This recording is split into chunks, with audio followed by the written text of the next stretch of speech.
बात होती है कैलिफोर्निया के पहाड़ों से, जहाँ एक जवान लड़की आराम से गाड़ी चला रही थी कि तभी अचानक छोटे छोटे पत्थर ऊपर से गिरने लगे और उसकी कार की विंडशील्ड टूट गई। कुछ ही पल बाद पहाड़ खिसकने लगा। भारी मात्रा में पत्थर और मिट्टी कार से टकराए और उसे सड़क के किनारे से नीचे धकेल दिया। फिर उसकी कार पहाड़ी से लुढ़कने लगी और कई बार पलटी खाती हुई नीचे गिरती गई। वो एक और किनारे से नीचे गिरने ही वाली थी, लेकिन किस्मत से वो कुछ पत्थरों में अटक गई। बाहर झांक कर देखने पर उसे पता चला कि कार सिर्फ कुछ पत्थरों के सहारे हवा में लटकी हुई थी। इसी दौरान लॉस एंजलिस फायर डिपार्टमेंट का एक पायलट रे अपनी टीम के साथ लड़की को ढूंढने में लगा हुआ था। साथ ही एक रिपोर्टर उनके काम करने के तरीके का इंटरव्यू ले रही थी। फिर जैसे ही उन्होंने कार को देखा, उन्होंने लड़की को फोन करके शांत रहने को कहा, लेकिन कार में हल्की सी हलचल होते ही लड़की डर कर चीख पड़ी। फिर रे ने बहुत सावधानी से हेलीकॉप्टर को नीचे उतारा और उसे एक तंग जगह से निकालने के लिए हेलीकॉप्टर को झुका दिया।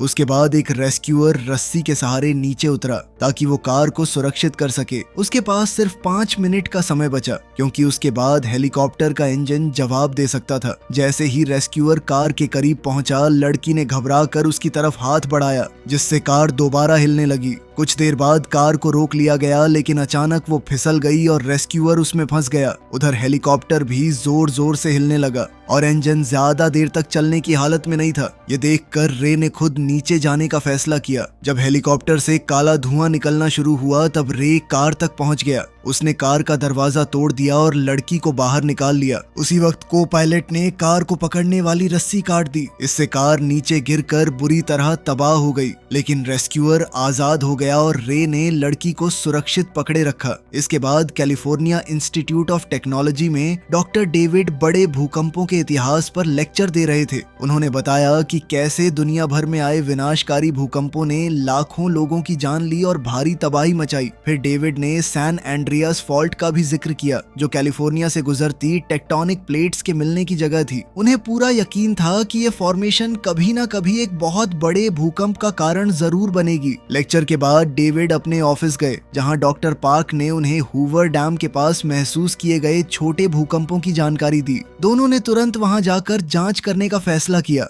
बाद में जब रे घर पहुंचा, उसकी बेटी टीना ने उसे फोन किया और कुछ सामान मांगा जो वो उसके घर पर छोड़ गई थी और कॉलेज ले जाना चाहती थी। लेकिन बात करते करते रे ने अचानक फोन काट दिया, क्योंकि उसने मेल में आए डाइवोर्स पेपर्स देख लिए थे। ये देखकर वो अंदर से टूट सा गया। इसके बाद रे टीना के कमरे में उसका सामान लेने गया। वहाँ उसे कुछ पुरानी तस्वीरें मिली, जिसमें उसकी एक मर चुकी बेटी की तस्वीर भी थी। वहीं दूसरी तरफ नेवाडा के हूवर डैम पर डॉक्टर पार्क और डॉक्टर डेविड अपने नए डिवाइस की मदद से भूकंप की गतिविधियों को नापने लगे। तभी अचानक उन्होंने देखा कि डिवाइस की रीडिंग्स एकदम तेजी से बढ़ गईं। कुछ ही पल बाद वहां जोर का भूकंप आ गया। उसी पल डैम के ऊपर डॉक्टर डेविड लोगों को भागने की चेतावनी देने के लिए दौड़ पड़े, लेकिन डॉक्टर पार्क अभी भी अंदर ही रह गए। जब डैम टूटना शुरू हुआ और चारों तरफ पत्थर गिरने लगे, तब पार्क सीढ़ियों से बाहर निकलने की कोशिश करने लगे। बाकी लोग भी घबरा कर इधर उधर भाग रहे थे। जल्द ही डैम की दीवारें टूटने लगी और पानी पूरे बहाव से आगे बढ़ने लगा, जिससे और भी ज्यादा तबाही मचने लगी। फिर पार्क तेज दौड़ते हुए बाहर निकलने में कामयाब हो गए, लेकिन तभी उनकी नजर एक जख्मी लड़की पर पड़ी, जिसके पैर में चोट आई हुई थी। उन्होंने तुरंत उसे उठाया और भागने लगे। वहीं उनके पीछे जमीन लगातार धंसती चली गई, लेकिन अचानक पार्क का पैर फिसल गया और गिरने से पहले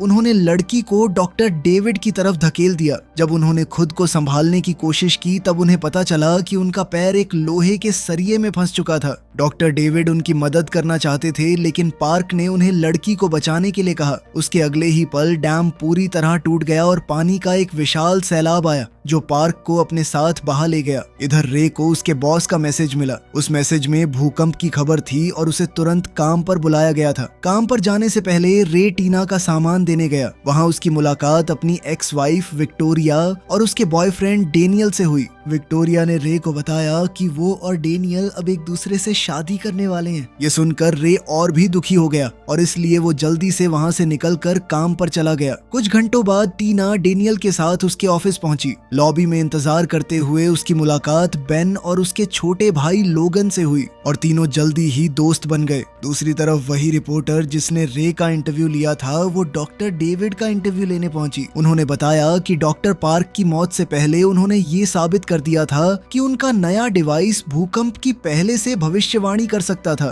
तभी डॉक्टर डेविड के स्टूडेंट्स वहां दौड़ते हुए आए। उनके पास सैन एंड्रियास फॉल्ट के आसपास बढ़ रही भूकंप की गतिविधियों की बुरी खबर थी। इस जानकारी का इस्तेमाल करते हुए डॉक्टर डेविड ने कुछ हिसाब लगाए और नक्शे पर सैन एंड्रियास फॉल्ट और हूवर डैम की जगह पर निशान लगाया। गहरी जांच के बाद उन्होंने एक खौफनाक नतीजा निकाला। पूरा सैन फ्रांसिस्को शहर अब बहुत बड़े खतरे में है। उधर डाउनटाउन लॉस एंजलिस में विक्टोरिया डेनियल की बहन के साथ लंच करने बैठी। तभी विक्टोरिया को रे का फोन आया। रे ने अपने पहले वाले व्यवहार के लिए माफी मांगी, लेकिन उसी वक्त रेस्टोरेंट की टेबल्स कांपने लगी। कुछ ही पलों में पूरी इमारत जोर जोर से हिलने लगी। भूकंप अब आ चुका था। उधर हेलीकॉप्टर में बैठे रे ने खिड़की से बाहर देखा तो उसे फ्लाईओवर टूटकर नीचे गिरते हुए दिखे। उसने तुरंत विक्टोरिया से पूछा कि तुम कहाँ पर हो। फिर रे ने उससे इमारत की छत पर पहुंचने को कहा और भरोसा दिलाया कि वो कुछ ही मिनट में उसे लेने आ जाएगा। वहीं डॉक्टर डेविड के ऑफिस में सब लोग जल्दी से टेबल्स के नीचे छुप गए। उनके डिवाइस ने दिखाया कि ये वाला भूकंप पहले वाले से 100 गुना ज्यादा ताकतवर है। उधर टीना डेनियल के साथ कार में बैठकर निकलने ही वाली थी कि तभी भूकंप वहां भी पहुंच गया। डैनियल ने तुरंत ड्राइवर को वहां से निकलने के लिए कहा और ड्राइवर ने कार पूरी रफ्तार से दौड़ा दी। इसी बीच पूरा पार्किंग एरिया टूटकर धंसने लगा और लोग घबराकर इधर उधर भागने लगे। तभी अचानक जमीन में एक बड़ा गड्ढा खुल गया। उनकी कार उसमें गिर गई और दीवार से टकराकर मलबे में फंस गई। फिर एक भारी लोहे का सरिया कार की छत पर आ गिरा। उसकी टक्कर से ड्राइवर की तुरंत मौत हो गई। ड्राइवर की सीट मुड़ गई और टीना के पैर बुरी तरह फंस गए। डैनियल उसे बाहर निकालने की बहुत कोशिश कर रहा था, लेकिन वो नाकाम रहा। आखिरकार उसने टीना से कहा कि मैं मदद लेकर आता हूँ। नीचे पहुंचकर डेनियल को एक सिक्योरिटी गार्ड मिला और उसने उससे मदद मांगी, लेकिन उसी पल छत का एक हिस्सा टूटकर गिरा और गार्ड उसके नीचे दब गया। ये देखकर डेनियल बुरी तरह डर गया। उसने टीना को वहीं छोड़ दिया और बाकी लोगों के साथ भाग निकला। लेकिन बेन और लोगन ने डेनियल और गार्ड की बात सुन ली थी। उन दोनों भाइयों ने खुद टीना को ढूंढने का फैसला किया। इसी दौरान रे लॉस एंजलिस की तरफ उड़ता चला जा रहा था। रास्ते में उसने मशहूर हॉलीवुड साइन को भी नीचे गिरते देखा। साथ ही शहर के कई हिस्सों से आग और धुआं उठने लगा। वहीं ऊंची इमारतें भी एक एक करके गिरने लगी। रेस्टोरेंट में भी लोगों के बीच अफरा तफरी मची हुई थी। विक्टोरिया ने बाहर निकलने के लिए एक दरवाजा खोला, लेकिन दरवाजे के पीछे तो कुछ था ही नहीं। उसने अपनी आंखों के सामने एक आदमी को नीचे गिरकर मरते हुए देखा। उसी पल रेस्टोरेंट का अवन भी अचानक से फट गया और शेफ आग की लपटों से घिर गया। विक्टोरिया ने सबको कहा कि उन्हें छत पर पहुंचना होगा। उसे इमरजेंसी स्टेयर्स मिल गईं और वो तेजी से ऊपर भागने लगी, लेकिन बाकी लोग बचने के लिए नीचे की तरफ भाग रहे थे। छत पर पहुंचते ही जमीन टूटने लगी और विक्टोरिया मलबे के साथ नीचे गिर गई। वो आसपास के कंक्रीट से टकराती हुई एक नीचे वाली मंजिल तक जा गिरी। वो घायल थी, थोड़े चक्कर भी आ रहे थे, मगर हार मानने के बजाय विक्टोरिया मलबे के ढेर पर चढ़ने लगी। आखिरकार रे ने उसे देख लिया। जब रे हेलीकॉप्टर को और पास लाने की कोशिश कर रहा था, तभी एक और धमाका हुआ और छत पर आग लग गई। विक्टोरिया तुरंत आग से दूर भागी और रे ने हेलीकॉप्टर को हवा में स्टेबल रखते हुए एक रेस्क्यू बास्केट वाली रस्सी नीचे छोड़ दी। विक्टोरिया दौड़ते हुए रास्ते में बने गड्ढों से बची और आखिरी पल में छलांग लगाकर बास्केट को पकड़ लिया। उसी वक्त पास की एक और बिल्डिंग गिर गई और उसके साथ ये बिल्डिंग भी टूटने लगी।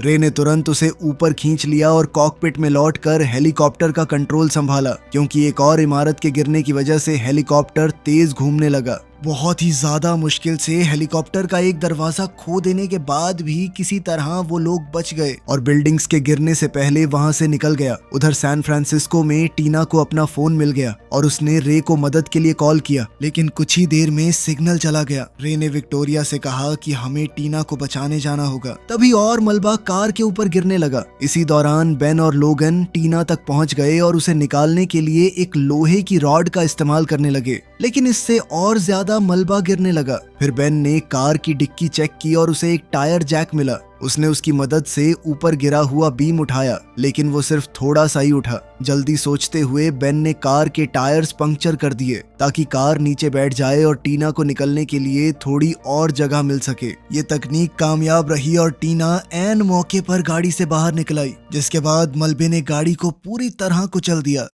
उधर डेविड के ऑफिस में टीम मॉनिटरिंग सिस्टम से आए डेटा का एनालिसिस करने लगी और उन्होंने समझाया कि खतरा अभी खत्म नहीं हुआ था। तब डेविड ने रिपोर्टर से लोगों को चेतावनी देने में मदद मांगी। दोनों मीडिया सेंटर की तरफ दौड़े और कुछ स्टूडेंट्स के साथ मिलकर न्यूज ब्रॉडकास्ट्स को हैक कर दिया। उसके बाद रिपोर्टर ने डेविड का परिचय करवाया और डेविड ने पूरे देश को बताया कि और भी भूकंप आने वाले थे। उसने अंदाजा लगाया कि अगला भूकंप 9.5 मैग्नीट्यूड या उससे भी ज्यादा तक पहुंच सकता है। ये भूकंप कैलिफोर्निया में आएगा, लेकिन इसके झटके पूरे देश में महसूस किए जाएंगे। साथ ही सैन फ्रांसिस्को के लोगों को तो तुरंत शहर से निकलने को कह दिया उसने। उधर टीना, बेन और लोगन की मुश्किलें अभी खत्म नहीं हुई थीं। इमारत दोबारा हिलने लगी और उसके टुकड़े टूटकर गिरने लगे, इसलिए तीनों तुरंत बाहर की तरफ भागे, जहां सड़कों पर हर तरफ अफरा तफरी मची हुई थी। काफी देर तक भागने के बाद झटके कुछ देर के लिए रुक गए। फिर टीना को याद आया कि रे ने उसे सिखाया था कि बिजली बंद होने पर पुराने लैंडलाइन फोन्स काम आ सकते हैं। इसलिए तीनों एक इलेक्ट्रॉनिक्स की दुकान ढूंढने निकल पड़े। उन्हें एक पुराना फोन मिल गया और टीना ने तुरंत रे को कॉल किया।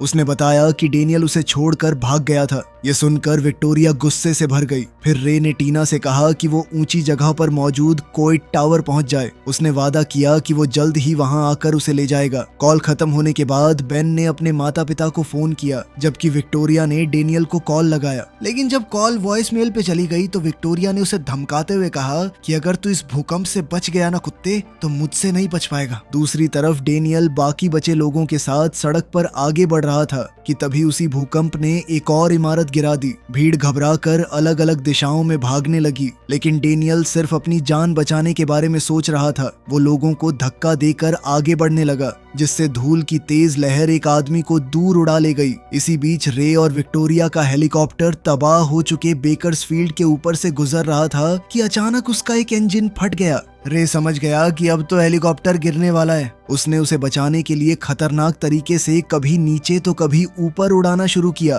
ताकि किसी तरह सुरक्षित लैंडिंग की जा सके। लेकिन अचानक हेलीकॉप्टर एक लैंप पोस्ट से टकरा गया और नीचे गिरते हुए सीधा एक दुकान के अंदर जा घुसा। खुशकिस्मती से रे और विक्टोरिया सुरक्षित बच निकले। बाहर निकलकर उन्होंने देखा कि कुछ लोग इस आपदा का फायदा उठाकर मॉल को लूट रहे थे। वो दोनों छिपते छिपाते पार्किंग एरिया तक पहुंचे, जहां उन्हें एक ट्रक मिला जिसका दरवाजा खुला हुआ था। रे ट्रक को बिना चाबी स्टार्ट करने की कोशिश ही कर रहा था कि तभी एक चोर ने बंदूक दिखाकर उसे धमका दिया। रे ने बिना देर किए उसकी बंदूक छीन ली और एक जोर का मुक्का मार दिया। इसके बाद वो विक्टोरिया के साथ ट्रक लेकर वहां से निकल गया। कुछ देर बाद हाईवे पर उन्होंने एक बुजुर्ग जोड़े को देखा, जिनकी गाड़ी खराब हो गई थी और वो हाथ हिलाकर मदद मांग रहे थे। रे ने पहले उन्हें नजरअंदाज कर दिया और आगे बढ़ता रहा, लेकिन अचानक विक्टोरिया ने सड़क के बीच में सैन एंड्रियास फॉल्ट की वजह से बनी एक विशाल दरार देख ली। तब दोनों वापस बुजुर्ग जोड़े के पास गए। रे टोपी देखते ही पहचान गया कि ये बुजुर्ग आदमी शायद पहले पायलट रह चुका होगा। फिर बुजुर्ग जोड़ा उन्हें पास के एक एयरपोर्ट हैंगर तक ले गया।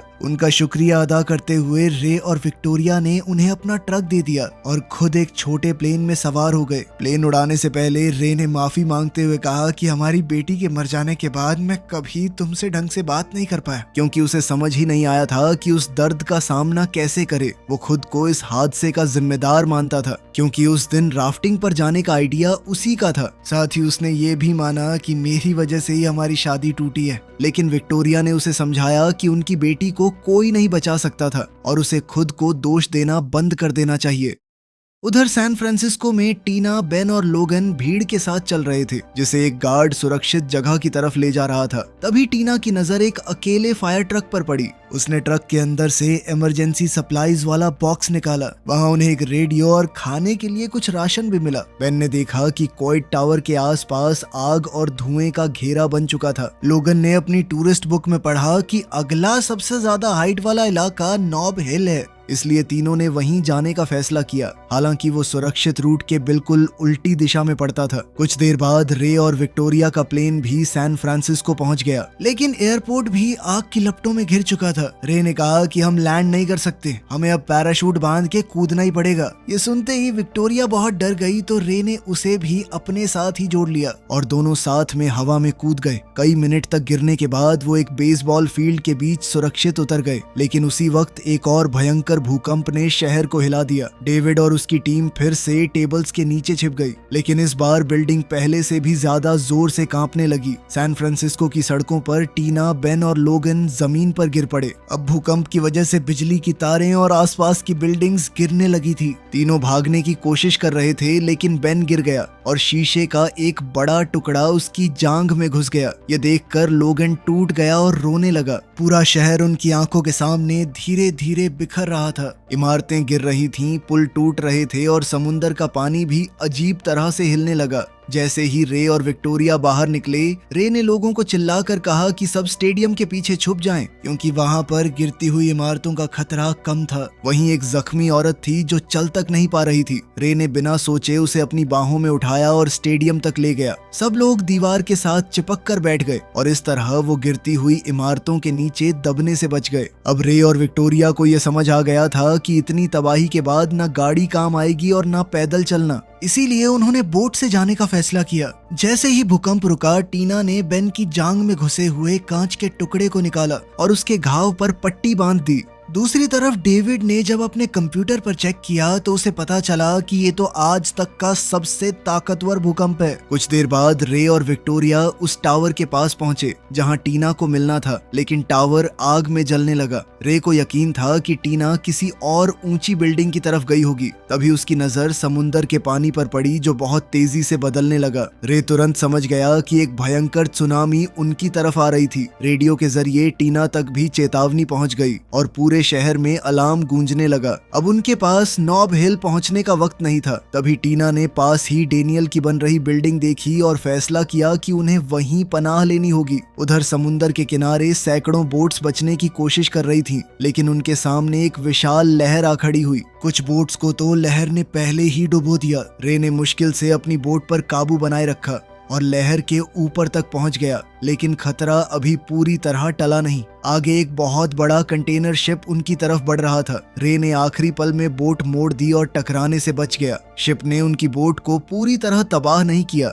लेकिन उसकी छत जरूर उखाड़ दी। ऊपर से कंटेनर्स भी गिरने लगे। रे ने बोट को पूरी रफ्तार से दौड़ाया और एक एक कंटेनर से बचता हुआ निकल गया। इसी दौरान वो कंटेनर शिप पलटकर गोल्डन गेट ब्रिज पर जा गिरा। इस हादसे में कई लोगों की जान चली गई, जिनमें डेनियल और वो बुजुर्ग जोड़ा भी शामिल था जिसने रे और विक्टोरिया की मदद की थी। देखते ही देखते सुनामी ने बाकी के ब्रिज को भी खत्म कर दिया और पूरे सैन फ्रांसिस्को को पानी में डुबो दिया। भूकंप से जो थोड़ी बहुत कसर रह गई थी उसे सुनामी ने पूरा कर दिया। टीना, बेन और लोगन बिल्डिंग की सीढ़ियां चढ़ते हुए ऊपर भागते चले गए। वो सबसे ऊपर वाली मंजिल पर रुक गए क्योंकि आगे का रास्ता पूरी तरह बंद मिला, मगर वो ऊंचाई भी काफी साबित नहीं हुई। उन्हें साफ नजर आ रहा था कि सुनामी उनकी तरफ तेजी से बढ़ रही थी। फिर तीनों दौड़कर मजबूत पिलर्स के पीछे छिप गए। अगले ही पल लहर ने खिड़कियां तोड़ दी और पानी बिल्डिंग के अंदर घुस आया। इमारत जोर से हिलने लगी और गिरने ही वाली थी, लेकिन किस्मत से पास की एक और बिल्डिंग से टकराकर अटक गई। अब बिल्डिंग झुक गई थी और पानी धीरे धीरे बाहर निकलने लगा। इधर टीना, बेन और लोगन फर्नीचर को कसकर पकड़े रहे ताकि वो नीचे न गिर जाएं। कुछ देर बाद रे और विक्टोरिया बोट लेकर उस इलाके में पहुंचे और चारों तरफ फैली बर्बादी देखकर सन्न रह गए। रे को पता था कि टीना ने बचपन से उसकी सर्वाइवल ट्रेनिंग सुनी थी। वो समझदार है, जरूर किसी ऊंची बिल्डिंग की तरफ गई होगी। इस सोच के साथ दोनों उन बिल्डिंग्स की तरफ बढ़ने लगे ताकि टीना को ढूंढ सकें। उधर टीना और दोनों भाइयों ने देखा कि सीढ़ियों का रास्ता अब साफ हो चुका था, इसलिए वो और भी ऊपर वाली मंजिल की तरफ बढ़ गए। जब टीना बेन की टांग के जख्म को चेक कर रही थी तो बेन ने कहा कि पता नहीं मैं आज जिंदा बचूंगा या नहीं, लेकिन अगर ये नहीं किया तो मरने के बाद भी पछतावा रह जाएगा। इतना कहकर उसने टीना को चूम लिया। उसी वक्त लोगन ने उन्हें बचाने आई बोट को देख लिया, लेकिन वो उल्टी डायरेक्शन में जा रही थी। वो और टीना खिड़की पर जोर जोर से हाथ मार कर रे और विक्टोरिया का ध्यान खींचने की कोशिश करने लगे, लेकिन उन तक आवाज नहीं पहुंची। फिर टीना को याद आया कि लोगन के पास एक लेजर पॉइंटर था। उसने लेजर की रोशनी बोट के कंट्रोल पैनल पर डाली और आखिरकार रे और विक्टोरिया ने उन्हें देख लिया। लेकिन तभी एक और बड़ी लहर आई और खिड़कियों को तोड़ते हुए पानी अंदर घुस गया। बेन और लोगन तो सीढ़ियों की तरफ तैर कर निकल गए, लेकिन टीना पानी के तेज बहाव में फंस गई। एक दरवाजा उसके और दोनों भाइयों के बीच आ गया, जिसकी वजह से वो उन तक नहीं पहुंच सकी। अब बिल्डिंग धीरे धीरे डूब रही थी और पानी का लेवल तेजी से बढ़ रहा था। रे ने बोट विक्टोरिया के हवाले की और उसे किस करके सीधा पानी में छलांग लगा दी। वो तैरता हुआ बिल्डिंग के अंदर घुस गया। अंदर पहुंचकर रे ने टीना को ग्लास डोर के दूसरी तरफ देखा। उसने उसे इंतजार करने को कहा और रास्ता रोक रहे मलबे को हटाने की कोशिश करने लगा। वहीं ऊपर वाले फ्लोर पे बेन ने लोगन को एक सुरक्षित जगह रुकने को कहा और खुद टीना को बचाने वापस जाने लगा। लेकिन तभी बिल्डिंग फिर से हिलने लगी और पानी उनके फ्लोर तक भी पहुंच गया। पानी इतना भर गया था कि टीना के पास सांस लेने के लिए बची हुई आखिरी जगह भी खत्म हो गई और कुछ ही पलों में वो बेहोश हो गई। तब रे ने पूरी ताकत लगाकर मलबा हटाया और आखिरकार रास्ता बना लिया। वो टीना तक पहुंच गया और उसे लेकर तैरता हुआ ऊपर बेन और लोगन के पास आ गया। बिल्डिंग लगातार डूबती जा रही थी। रे टीना को सीपीआर देने लगा, जबकि बेन खिड़की तोड़ने की कोशिश में जुटा रहा, लेकिन उसमें इतनी ताकत नहीं बची। बाहर विक्टोरिया ने यह सब देखा और उसने बोट को घुमाकर बिल्डिंग की तरफ पूरी स्पीड से दौड़ा दिया। बोट सीधा बिल्डिंग के अंदर घुस गई और रास्ता बन गया। सब लोग जल्दी से बोट में चढ़कर निकल पड़े और कुछ ही पलों बाद उनके पीछे पूरी बिल्डिंग ढह गई। रे ने बहुत कोशिश की टीना को जगाने की, लेकिन जब वो नहीं जागी तो वो हार मानने लगा। लेकिन विक्टोरिया को रोते देखकर उसने फिर से हिम्मत जुटाई। वो अपनी एक और बेटी को खोना नहीं चाहता था। रे ने दोबारा सीपीआर देना शुरू किया और फिर अचानक टीना की सांस वापस आ गई। वो धीरे धीरे होश में आई। उसे थोड़े चक्कर जरूर आ रहे थे, पर वो जिंदा बच गई। सबने राहत की सांस ली और उसे गले लगा लिया। आखिरकार खतरा टल चुका था। वीडियो पसंद आई तो लाइक कर देना, चैनल को सब्सक्राइब कर लेना। मिलते हैं अगली वीडियो में।